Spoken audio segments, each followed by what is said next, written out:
Bismillahirrahmanirrahim. Assalamualaikum warahmatullahi wabarakatuh. Alhamdulillahirabbil alamin wal aqibatu lil muttaqin wala udwana illa 'alal zalimin. Asyhadu an la ilaha illallah wahdahu la syarikalah wa asyhadu anna Muhammadan abduhu wa rasuluhu sallallahu alaihi wasallam la nabiyya ba'dah. Ya ayyuhallazina amanu taqullaha haqqa tuqatih wa la tamutunna illa wa antum muslimun. Ayyuhat tullab wat talibat rahimakumullah jami'an. Fi hadzal sabah al mubarak najtami' fi ma'hadina hadza al mubarak insyaallah li nasma' ba'dha al kalimat an al Qur'anil Karim wa huquqihi. Para santri dan santriwati yang dirahmati oleh Allah Subhanahu wa taala, pada pagi yang berbahagia ini kita berkumpul di sekolah kita ini untuk mendengarkan beberapa pembicaraan tentang Al-Qur'anul Karim. Sesungguhnya Al-Qur'anul Karim adalah kitab terakhir yang Allah Subhanahu wa taala turunkan kepada nabi yang terakhir, Nabi Muhammad sallallahu alaihi wasallam, untuk umat yang terakhir, yakni umat Islam, sebagai petunjuk, sebagai pembimbing dan sebagai sumber dari kebahagiaan umat Islam di dunia ini. Oleh karena itu di dalam Al-Qur'anul Karim Allah Subhanahu wa taala sebutkan sifat-sifat Al-Qur'anul Karim. Para ulama mengatakan sampai ada 90 sifat Al-Qur'anul Karim yang diterangkan oleh Allah Subhanahu wa taala di dalam Al-Qur'anul Karim.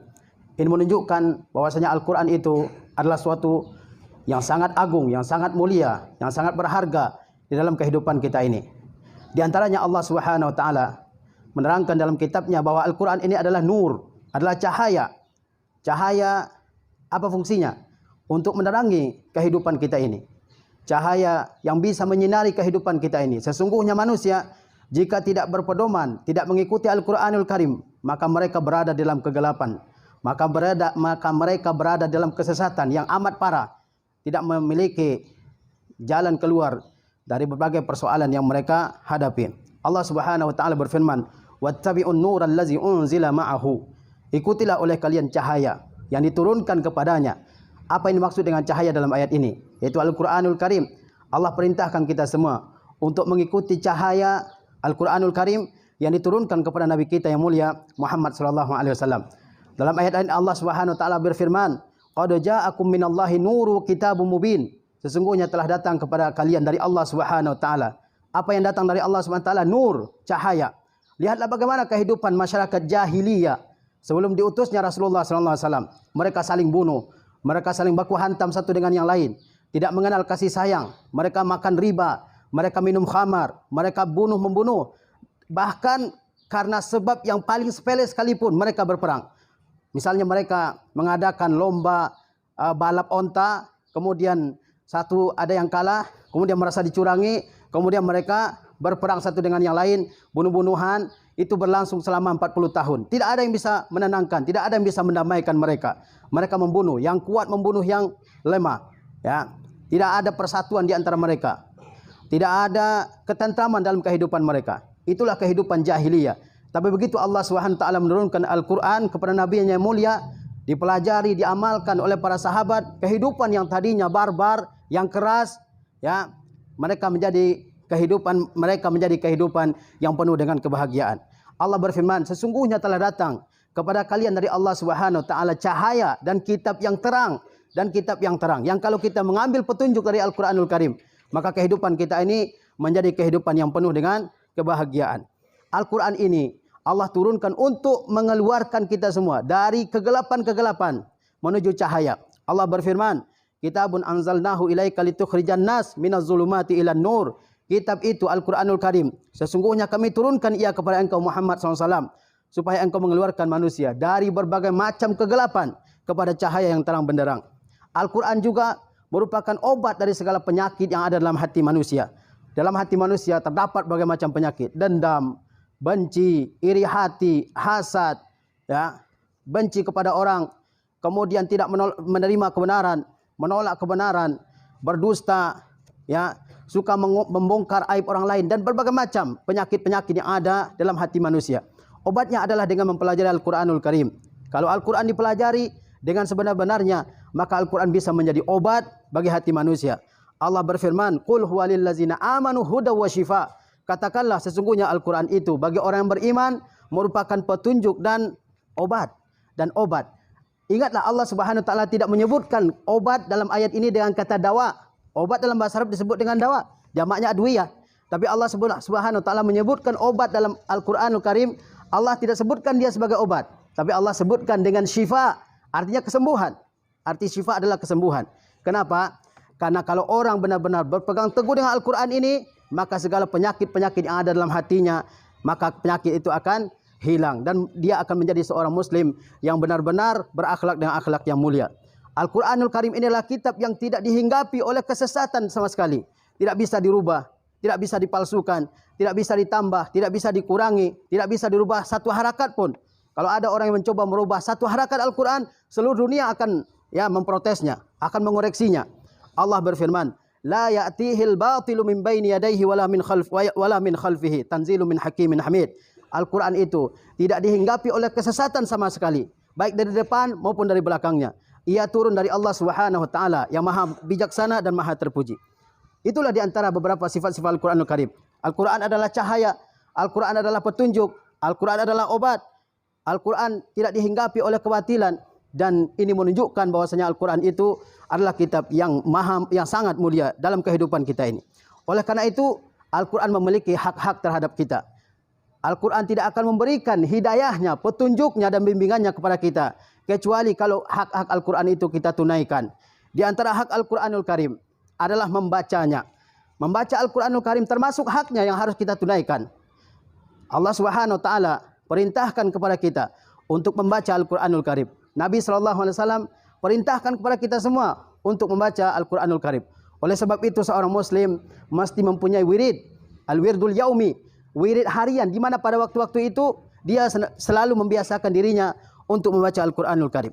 Dan ada sebuah perumpamaan yang sangat indah bagi orang-orang yang membaca Al-Quran, dan ada perumpamaan yang buruk bagi orang-orang yang tidak membaca Al-Quran. Rasulullah SAW bersabda, "Matsalul ladzi yaqra'ul Qur'an mithlul utrujjah." Perumpamaan seorang mukmin yang membaca Al-Quran adalah seperti utrujjah. Al-utrujjah adalah satu jenis pohon yang termasuk dalam kelompok pohon jeruk. Baunya harum dan rasanya enak. Perumpamaan orang mukmin membaca Al-Quran adalah bagaikan jeruk yang baunya wangi dan rasanya enak, dan semua orang menyukainya. Wa masalul mu'min allazi la yaqra'ul Qur'an kamasalit tamrah. Dan perumpamaan orang mukmin yang tidak membaca Al-Quran seperti kurma. Baunya tidak ada tapi rasanya enak. Para ulama menjelaskan bahwa orang mukmin itu selalu dalam kebaikan.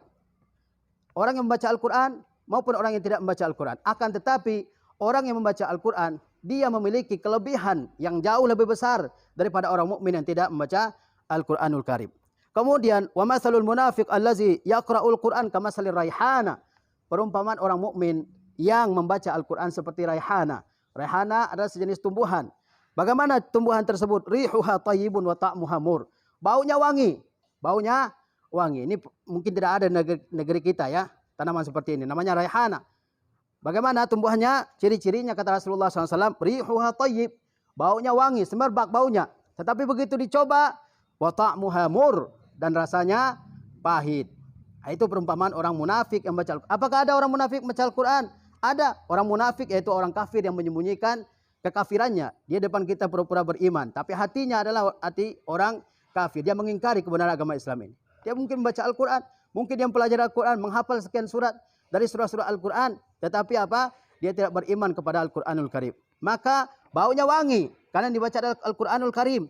Ya, sesuatu yang mulia, akan tetapi apa? Rasanya adalah pahit. Wa masalul munafiq allazi la yaqra'ul Qur'an kamasalil hanzalah. Dan perumpamaan orang munafik yang tidak membaca Al-Quran seperti hanzalah. Hanzalah adalah sejenis labu yang tumbuh di padang pasir yang biasa digunakan oleh orang-orang Arab Badui sebagai obat untuk mengobati berbagai macam penyakit. Ta'muha mur, rasanya pahit, wala riha laha, dan tidak ada baunya. Jadi hanzalah ciri-cirinya apa? Rasanya pahit dan baunya tidak ada. Nah, hadis ini diriwayatkan oleh Imam Al-Bukhari dan Imam Muslim. Jadi Rasulullah SAW memberikan sebuah perumpamaan yang begitu indah bagi orang yang membaca Al-Quran. Dia seperti apa? Seperti utruja, baunya wangi, bersinar kehidupannya, bahagia kehidupannya, dan hatinya tentram. Hatinya tentram, hatinya damai, hatinya penuh dengan kebahagiaan. Kemudian membaca Al-Quran ini, Allah sediakan berbagai macam pahala yang besar bagi orang yang membaca Al-Quran. Rasulullah SAW bersabda, "Man qara'a harfan min kitabillah, falahu bihi hasanah, wal hasanatu bi asyri amsalihha." Barang siapa yang baca satu huruf dari Al-Quranul Karim, dia mendapatkan satu pahala. Dan satu pahala itu dilipat gandakan jadi 10. Kemudian Rasulullah mengatakan, "Wala aqulu alif lam mim harfan." Aku tidak mengatakan alif lam mim itu satu huruf. Walakinna alifan harfun, wa lamun harfun, wa mimun harfun. Akan tetapi alif satu huruf, lam juga satu huruf, dan mim adalah satu huruf. Andai kita membaca alif lam mim saja, maka pahala yang kita dapatkan 30. Bagaimana kalau kita membaca satu halaman, 2 halaman, 4 halaman, 1 juz dalam sehari? Bayangkan betapa banyak pahala yang insya Allah kita dapatkan kalau kita membaca Al-Quran ini dengan ikhlas, mengharapkan ridha Allah Subhanahu wa Ta'ala. Kemudian Rasulullah SAW bersabda, "Khairukum man ta'allama al-Qur'ana wa 'allamahu." Sebaik-baik orang di antara kalian adalah orang yang mempelajari Al-Quran, mempelajari bagaimana mengucapkannya, bagaimana mengeluarkan makhraj setiap huruf. Jangan Al-Quran dibaca menurut kebiasaan kita, tetapi ada aturannya. Ada huruf yang dibaca panjang, dibaca pendek, dibaca tebal, dibaca tipis, ada tempat berhenti, ya. Kemudian Al-Quran tidak bisa dibaca otodidak, tidak berguru, harus ada gurunya. Harus ada gurunya. Kalau tidak ada gurunya, mungkin kita salah, tidak ada yang mengoreksi, tidak ada yang membetulkan, membenarkan, meluruskan bacaan kita. Oleh sebab itu, tidak boleh membaca Al-Quran ini dengan kemauan kita sendiri, dengan otodidak. Juga tidak boleh. Otodidak tahu ya, baca saya sendiri, nggak ada gurunya. Harus berdasarkan kepada bimbingan guru, harus mengikuti arahan guru. Jangan belepotan bacaannya, ya. Jangan belepotan. Yang tasydid dibaca tasydid, yang panjang dibaca panjang, yang panjangnya 2 harakat baca panjang 2 harakat. Harus seperti itu, ya. Kalau tidak bisa melakukan ya kesalahan, namanya lahan jali, ya. Lahan jali itu kesalahan yang parah yang bisa mengubah arti Al-Qur'an. Ini tidak boleh dilakukan, apalagi oleh seorang santri, ya. Jadi sebaik-baik orang di antara kita adalah orang yang mempelajari Al-Qur'an, ya, dan mengajarkannya, mempelajari Al-Qur'an dan mengajarkannya. Jadi kita yang setiap hari mempelajari Al-Quran di sini, ya, bagaimana membacanya ayat demi ayat, kata demi kata, termasuk orang yang insya Allah, termasuk orang yang adalah orang-orang yang terbaik. Kemudian dalam hadis yang lain Rasulullah SAW bersabda, "Khairukum afdalukum man ta'allama al-Quran wa 'allamahu." Sebaik-baik orang, seutama-utama orang di antara kalian adalah orang yang mempelajari Al-Quran dan mengamalkannya. Kita ini menjadi manusia terbaik kalau kita mempelajari Al-Quranul Karim. Kemudian hak Al-Quran yang kedua adalah kita senantiasa ya menghafalnya. Kita senantiasa menghafalnya. Jangan sampai ada seorang santri yang tidak hafal, ya. Jangan sampai ada seorang santri yang hanya hafal beberapa surat saja. Seorang santri mestinya dia menghafal ya sekian juz dari Al-Quranul Karim. Kalau bisa semuanya. Dan itu bukan suatu hal yang mustahil, bisa kita lakukan asalkan ada mujahadah, asalkan ada kesungguhan dalam menghafalnya. Rasulullah SAW memerintahkan kepada kita agar kita semua menghafal Al-Quran ini. Kata beliau, "Innal lazi laisa fi jawfihi syai'un minal Qur'an kal baitil kharab." Sesungguhnya orang yang dalam dadanya tidak ada Al-Quran sama sekali, dia tidak hafal Al-Quran sama sekali. Maka bagaimana perumpamaan orang tersebut? Kal baitil kharab, seperti rumah yang sudah ditinggal lama. Ada rumah, ada penghuninya, kemudian penghuninya tersebut pergi meninggalkan rumah tersebut. Apa yang tinggal di rumah tersebut? Yang tinggal apa? Paham nggak perumpamaannya? Ada rumah, ya, kemudian rumah tersebut dikosongkan oleh penghuninya. Dia pergi bertahun-tahun lamanya. Apa yang tinggal di rumah tersebut? Apa? Masa rumah doang? Ya mungkin jin, mungkin setan, mungkin makhluk-makhluk halus yang tidak nampak, astral, ya kan? Mungkin kecoa, tikus, ya kan? Dan sebagainya. Ya, penuh dengan sampah. Begitulah perumpamaan orang yang tidak menghafal Al-Quranul Karim. Dia bagaikan suatu rumah yang kosong, yang tidak ada faedah dan manfaat di dalamnya. Ya. Yang ada isinya apa? Isinya adalah sampah. Maka orang yang tidak menghafal Al-Quranul Karim, maka apa yang mempengaruhi dirinya? Mungkin kesesatan, mudah sekali disesatkan, mudah sekali diganggu oleh jin, mudah sekali dibodoh-bodohi oleh manusia dan sebagainya. karena tidak ada Al-Quran yang akan membimbingnya. Ya. Kemudian Rasulullah SAW dalam hadis yang lain mengatakan, ta'ahadu bil Quran. Hafal oleh kalian Al-Quran ini dan perhatikan. Ya. Fawallazi nafsi biyadihi lahu asyaddu tafallutan minal ibili fi uqliha.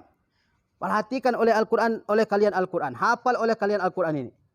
Kata Rasulullah SAW, demi Tuhan yang diriku ada dalam genggamannya, sesungguhnya Al-Quran itu benar-benar mudah lepas dari seseorang daripada mudahnya seekor onta lepas dari tambatannya. Onta itu kata orang Arab paling susah diikat. Paling susah diikat. Diikat sebentar lepas dia, lari dan susah ditangkap lagi. Begitu juga dengan orang yang menghafal Al-Quranul Karim kemudian dia tidak memurajaahnya. Dia tidak menghafalnya. Dia hafal hari ini, dia tidak ulang-ulangi lagi. Sehingga apa? Sehingga lupa, ya. Lupa dengan Al-Quran yang mungkin kemarin, seminggu yang lalu, sebulan yang lalu dihafal. Mestinya kita memurajaah, menghafal Al-Quranul Karim, kemudian memurajaahnya. Diulang-ulang terus. Diulang-ulang terus. Sampai kita benar-benar hafal, sebagaimana kita menghafal suratul Fatihah. Sebagaimana kita menghafal surah Al-Fatihah dan surah An-Nas. Ya. Begitu seharusnya. Al-Quran itu fis sudur, la fis sutur. Al-Quran itu harusnya dalam dada kita, bukan dalam tulisan. Ya. Tulisan tidak selalu ada bersama kita. Mushaf tidak selalu ada bersama kita. Kadang kita tidak membawa mushaf, tapi ada hafalan Al-Quran dalam dada kita. Sehingga Al-Quran tersebut bisa kita ya baca dalam ingatan kita. Kemudian bagi seorang santri, menghafal Al-Quran ini adalah dasar dalam menuntut ilmu agama. Dimanapun di dunia ini, selama itu sekolah Islam, mesti mewajibkan santrinya untuk menghafal Al-Quran. Apapun corak sekolahnya, aliran apapun, mereka pasti mewajibkan santrinya untuk menghafal Al-Quranul Karim. Ya. Kalau antum semuanya belajar di sekolah Islam, tidak ada hafalan Al-Qurannya, itu patut dipertanyakan. Karena Al-Quran ini adalah dasar dari hukum-hukum di dalam agama Islam. Bagaimana kita bisa menyatakan masalah ini halal kalau kita nggak hafal Al-Quran? Bagaimana kita mengatakan ini haram kalau kita nggak hafal ayat yang menerangkan keharamannya? Bagaimana kita bisa mengimami kaum muslimin dalam salat-salatnya kalau kita tidak menghafal Al-Quranul Karim? Oleh karena itu menghafal Al-Quran ini adalah suatu kewajiban bagi kita dan harus diperhatikan, ya, harus diulang-ulangi. Jangan sampai kita sudah hafal kemudian lupa. Saya sudah hafal surat ini Ustaz, tapi sekarang sudah lupa. Ya, kenapa lupa? Karena tidak pernah diulang-ulang. Kata ulama, hayatul ilmi bil mudzakarati. Kehidupan ilmu itu adalah dengan dihafal, diulang-ulang. Kalau diulang-ulang, ayat yang panjang sekalipun, seperti surah Al-Baqarah ada ayat yang paling panjang, ayatul dain, ayat tentang hutang, 1 halaman penuh. Kalau kita mengulang-ulangnya, insya Allah kita semua akan hafal. Maka kita harus berlomba-lomba dalam menghafal Al-Quran ini. Jangan kita, cukuplah saya 1 juz, 2 juz, 3 juz. Padahal kita bisa lebih dari itu. Bisa menghafal 10 juz, 15, 20, bisa. Tidak ada yang tidak bisa. Bahkan Anda pernah dengar cerita, dan Anda saksikan videonya, seorang nenek, dia buta huruf. Tidak bisa membaca dan tidak bisa menulis. Dan umurnya sudah tua, lebih dari 78. Lebih dari 78 tahun. Tetapi dia bisa menamatkan Al-Quran dan menghafalnya. Ini luar biasa. Masa kita yang muda-muda, yang otaknya masih cerdas, nggak bisa? Pasti bisa, asalkan ada kemauan. Tapi kalau malas, ya, tidak ada yang bisa kita hafal. Al-Quran itu sudah Allah SWT mudahkan untuk dihafal, diingat, dipahami. Tetapi adakah yang mau memahaminya? Adakah yang mau menghafalnya? Mudah, asalkan ada kesungguhan. Kemudian, di antara hak Al-Quran terhadap kita adalah memahaminya. Kita bukan orang Arab. Bahkan orang Arab sekalipun, mereka wajib memahami Al-Quranul Karim itu. Padahal Al-Quran turun dengan bahasa mereka. Apalagi kita yang bukan orang Arab. Bahasa Al-Quran bukan bahasa Arab. Sehingga kita tidak boleh menafsirkan Al-Quran seenak perut kita aja. Ya, seenak hati kita saja. Menurut saya begini maknanya. Apakah kita sudah mempelajari tafsirnya? Mempelajari makna yang disebutkan oleh ulama tentang suatu ayat? Apakah kita sudah merujuk kitab-kitabnya? Ini wajib bagi kita semua. Jangan sampai kita hanya hafal teksnya, tapi kita tidak paham apa yang disebutkan dalam teks tersebut. Ini jangan sampai ada seorang muslim seperti itu. Ya, rubba qari'il Qur'an wal Qur'an yal'anu. Mungkin ada yang baca Al-Qur'an sedangkan Al-Qur'an melaknatnya. Dia membaca perintah dari Al-Qur'an, perintahnya dia kerjakan. Perintahnya dia tinggalkan. Dia membaca larangan dari Al-Qur'an, larangan Al-Qur'an dia kerjakan. Kenapa sampai seperti itu? Karena dia tidak memahami apa yang dia baca. Apa yang dia baca. Oleh sebab itu kita tidak hanya perlu menghafal, kita tidak hanya perlu mengulang-ulang Al-Qur'anul Karim, tetapi kita juga perlu untuk memahami Al-Qur'anul Karim. Dipelajari di sekolah kita ada pelajaran Al-Qur'anul Hadis. Itu salah satu upaya dari sekolah kita supaya kita memahami Al-Qur'anul Karim itu. Jangan sampai kita menjadi seperti burung beo. Burung beo hanya mengulang-ulang apa yang dia dengar dari orang, dia ulang-ulang. Apakah dia mengerti apa yang diucapkan? Tidak. Jangan sampai kita seperti itu. Kita harus menghafal Al-Quran, kita harus menjaga Al-Quran, kita juga harus memahami Al-Quran, dan kita harus mengamalkan Al-Quran, dan kita harus mempertahankan Al-Quran dari serangan yang begitu banyak dari musuh-musuh kufar terhadap Al-Quran ini. Ya, kita harus memahami tafsirnya. Sehingga Imam At-Tabari, Imamul Mufassirin, beliau mengatakan, inni la'ajabu mimman qara'al Qur'an walam yafham tafsirahu kaifa yatalazzazu bihi. Sesungguhnya saya begitu heran dengan orang yang membaca Al-Qur'an tiap hari namun dia tidak mengerti tafsir ayat yang dia baca itu. Kata Imam At-Tabari, kaifa yatalazzazu bihi. Bagaimana dia bisa merasakan lezatnya Al-Qur'an itu? Oleh sebab itu antum semua tidak hanya ya sebatas menghafal saja. Saya sudah hafal sekian juz, Ustaz. Saya sudah hafal juz 1, juz 2, juz 25 sampai ke belakang. Alhamdulillah. Tapi itu bukan satu-satunya kewajiban kita. Kewajiban kita yang lain adalah mengamalkan Al-Quranul Karim itu. Dan kita tidak mungkin bisa mengamalkannya kalau kita tidak mengetahui tafsirnya. Oleh sebab itu para sahabat ridwanullah ta'ala alaihim, mereka tidak mengambil Al-Quran dari Rasulullah secara sekaligus. Tidak. Apakah mereka langsung mengambil Al-Quran sekaligus dari Rasulullah SAW? Tidak. Mereka menghafal 5 ayat, 10 ayat. Mereka baguskan bacaannya, mereka pelajari bagaimana membacanya, mereka pahami, baru mereka amalkan. Seperti itulah kehidupan seorang muslim yang ideal. Kalau hanya sebatas membaca, mungkin semuanya banyak yang bisa membacanya. Mungkin semuanya bisa membacanya. Tetapi mengamalkannya dalam kehidupan kita ini. Tiap perintah Al-Quranul Karim kita laksanakan. Tiap larangannya kita tinggalkan. Kita benarkan berita-berita dalam Al-Quranul Karim. Kisah-kisah terdahulu. Keterangan-keterangan Al-Quranul Karim tentang hari kemudian. Kita benarkan semuanya. Apa yang Allah perintahkan kita kerjakan. Allah perintahkan kita salat. Allah perintahkan kita berpuasa. Allah perintahkan kita berhaji. Allah perintahkan kita menunaikan zakat. Allah perintahkan kita berbakti kepada kedua orang tua kita. Allah perintahkan kita berbuat baik kepada karib kerabat, kepada segenap manusia. Allah perintahkan kita bersabar, bertawakal, dan sebagainya. Kita kerjakan. Begitu juga dengan larangan Al-Quranul Karim. Allah larang kita melakukan kesyirikan. Allah larang kita mengingkari Rasulullah SAW. Allah larang kita semua menzalimi manusia. Allah larang kita semua berlaku curang dan sebagainya. Kita jauhi larangan Al-Quranul Karim. Baru kita bisa dikatakan sebagai seorang mukmin yang menunaikan hak Al-Quranul Karim. Tapi kalau sebatas membaca, sebatas menghafal, bukan itu satu-satunya. Bukan itu kewajiban kita satu-satunya.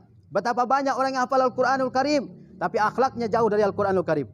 Betapa banyak orang yang mengatakan saya hafal sekian juz, 20 juz, 30 juz, tapi Al-Quranul Karim jauh dari kehidupannya. Rasulullah SAW bersabda, Al-Quranu hujjatun laka au alaika. Al-Quran itu bisa menjadi hujjah yang membela kita, atau hujjah yang mengalahkan kita semua, atau hujjah yang melawan kita semua. Tergantung sikap kita terhadap Al-Quranul Karim. Jangan sampai kita menjadi orang yang baca Al-Quranul Karim, tetapi kita semua jauh akhlaknya dari Al-Quran itu sendiri. Kemudian kita semua berkewajiban untuk membela Al-Quranul Karim dari orang-orang yang mencoba merusak Al-Quranul Karim ini. Banyak sekali orang-orang yang mengatakan Al-Quran itu palsu. Al-Quran itu contekan dari kitab-kitab terdahulu. Al-Quran itu adalah budaya Arab yang dipoles oleh Muhammad SAW dengan bahasa wahyu dan sebagainya. Ada yang mengatakan hukum-hukum Al-Quran tidak sesuai lagi untuk zaman sekarang. Ada yang mengatakan Al-Quranul Karim itu adalah bisikan syaitan, bisikan jin, dongeng-dongeng orang terdahulu dan sebagainya. Kita harus mempelajari ilmu yang bisa kita gunakan untuk membela Al-Quranul Karim ini. Jangan sampai kita hanya diam. Jangan sampai kita hanya melihat saja berpangku tangan. Melihat Al-Quranul Karim ini dilecehkan oleh orang lain. Jadilah kita sebagai sahibul Quran, pembela Al-Quranul Karim. Semoga Allah Subhanahu wa taala menjadikan kita semua sebagai orang-orang yang dikatakan oleh Rasulullah SAW sebagai ahlullah, keluarganya Allah dan orang-orang yang spesial bagi Allah Subhanahu wa taala. Keluarga Allah bukan berarti Allah punya istri, punya anak, tapi maksudnya adalah orang-orang yang dekat dengan Allah Subhanahu wa taala. Kenapa mereka menjadi orang yang dekat dengan Allah? Karena mereka orang yang mengimani Al-Quran. menghafal Al-Quran, mengamalkan Al-Quran, membaca Al-Quran dengan bacaan yang benar. Sehingga mereka disebut dengan ahlullah wa khassatuhu, orang-orang yang merupakan orang dekat dengan Allah. Orang-orang yang merupakan orang-orang yang khusus, orang yang spesial di hadapan Allah Subhanahu wa taala. Assalamualaikum warahmatullahi wabarakatuh. Alhamdulillah.